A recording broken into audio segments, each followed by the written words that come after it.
நம்ம நண்பர்களோட பேசிகிட்டு இருக்கும்போது யாராவது சொல்லுவாங்க, ஆமாம் பெரிய ஒரு ராச குடும்பத்தை சேர்ந்தவர் அப்படி சொல்லுவாங்க. இதை நம்ம எப்படி இங்கிலீஷில் சொல்லலாம் அப்படின்னா ப்ளூ பிளட் அப்படி சொல்லணும். அப்புறம் என்ன அர்த்தம்னா ஃப்ரம் த ராயல் ஃபேமிலி அர்த்தம், ஃப்ரம் ராயல் ஃபேமிலி. இதை எப்படி சொல்லலாம் அப்படி சொல்லி பார்த்தோம்னா சார்லஸ், அதாவது நம்ம பிரிட்டிஷ் இளவரசர் நமக்கு தெரியும், அவரை சொல்லலாம். சார்லஸ் ஹேஸ் blue blood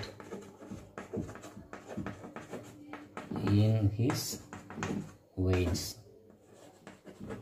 அப்படின்னா அவர் ஒரு பெரிய ராஜ குடும்பத்தை சார்ந்தவர் அப்படி சொல்லி அர்த்தம். தேங்க்யூ.